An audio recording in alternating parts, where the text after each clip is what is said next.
তিনি যখন deputy governor তখন এস আলমের সকল অপকর্মের তিনি ছিলেন সহযোগী, এবং সেই হিসাবে তিনি একটা প্রাইজ পেয়েছিলেন। তার স্ত্রীর নামে ভুয়া কোনো প্রতিষ্ঠানের অস্তিত্ব নেই, সেখানে 3.5 কোটি টাকা এক্সিম ব্যাংক থেকে গিফট লোন দেওয়া হয়েছে তাকে। তিনি অসৎ। সেই লোকটাকে এনে একটা বিধ্বস্ত ব্যাংকের মাথার উপর বসায় দেওয়া, এটা কোনো যুক্তিতেই মেনে নেওয়া যায় না। ইসলামী ব্যাংকের একটি প্রকল্প থেকে দাঁড়িপাল্লায় ভোট দিতে 22,000 কোটি টাকা বিতরণ করা হয়েছে।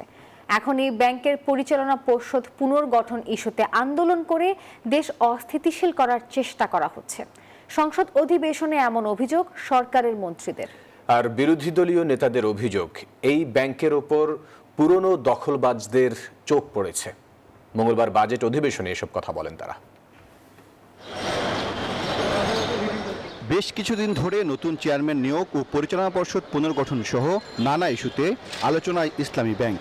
নতুন চেয়ারম্যানের নিয়োগ বাতিলের দাবিতে গ্রাহকদের আন্দোলন ঘিরে সংঘর্ষের ঘটনাও ঘটেছে। এবার সংসদেও পাল্টাপাল্টি অবস্থানে সরকারি ও বিরোধী দল।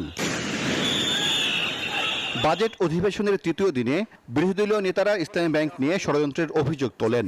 বলেন, ব্যাংকটিতে চেয়ারম্যান পদে অযোগ্য ব্যক্তিকে বসানো হয়েছে।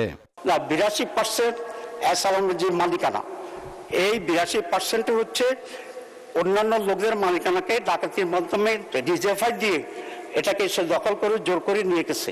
আমাদের দাবি এটা অরিজিনাল মালিকদের ফেরত দিতে হবে, এবং যেভাবে সুস্থভাবে চলছিল সেটাকে অব্যাহত রাখার জন্য চেষ্টা করতে হবে।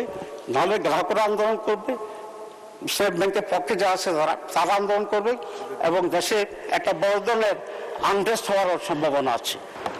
তিনি যখন ডেপুটি গভর্নর তখন এস আলমের সকল অপকর্মের তিনি ছিলেন সহযোগী, এবং সেই হিসাবে তিনি একটা প্রাইজ পেয়েছিলেন। তার স্ত্রীর নামে ভুয়া কোনো প্রতিষ্ঠানের অস্তিত্ব নেই, সেখানে 3.5 কোটি টাকা এক্সিম ব্যাংক থেকে গিফট লোন দেওয়া হয়েছে তাকে। তিনি অসৎ। সেই লোকটাকে এনে একটা বিধ্বস্ত ব্যাংকের মাথার উপর বসায় দেওয়া, এটা কোনো যুক্তিতেই মেনে নেওয়া যায় না। অভিযোগের বিপরীতে সরব হয় সরকার পক্ষ। তারা বলেন, যে কোনো ব্যাংকের পরিচালনা পর্ষদ পুনর্গঠনের এখতিয়ার রয়েছে কেন্দ্রীয় ব্যাংকের। পর্দার আড়ালে থেকে গ্রাহক বেশে আন্দোলনের পাশাপাশি সুযোগ খুঁজছে একটি পক্ষ। এখানে আরডিএস নামে একটা প্রকল্প আছে। সেই প্রকল্পের এটা হচ্ছে ইসলামী ব্যাংকের একটা ফ্ল্যাগশিপ প্রকল্প। এই প্রকল্পের মূল হচ্ছে পল্লী উন্নয়ন প্রকল্প নামে, যেখানে 5,000, 10,000, 20,000 টাকা পর্যন্ত লোন দেয়া যায়। নারী গ্রাহকের সংখ্যায় বেশি। ভোটের আগে 10,000 টাকা করে অনেক নারীকে দেয়া হয়েছে। লাইনে আমার এক ভোটার জিজ্ঞেস করছে, আমার এক কর্মী, মা আপনি কোথায় দিবেন? বলছে যে বাবা, বলছে কোরআনের দল না দিলে তো জান্নাতে যাওয়া যাবে না। 10,000 টাকাও দিয়েছে, বলেছে এটা মাফ হয়ে যাবে, আরো 10,000 টাকা পাবো। এইভাবে মাননীয় স্পিকার মুনাস হিসাবে দাঁড়িপাল্লায় ভোট দিলে জান্নাত পাওয়ার নিশ্চয়তাও দিয়েছে। এই আরডিএস প্রকল্পের মধ্যে কত হাজার কোটি টাকা ডিস্ট্রিবিউট হয়েছে জানেন? 22,000 কোটি টাকা ডিস্ট্রিবিউট হয়েছে। মানে স্পিকার, ফুল এখন যে প্রসেসটা চলছে বাংলাদেশ ব্যাংকের মাধ্যমে, সেটাই তো উদ্দেশ্য।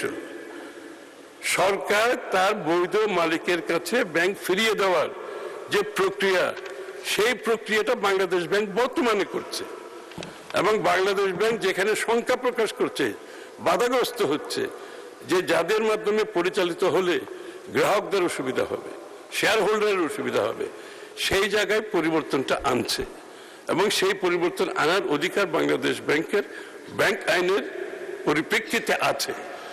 সেই কাজটি তারা করছে। এখানে আপনাদের আপত্তির আমি তো কিছু দেখতে পাচ্ছি না।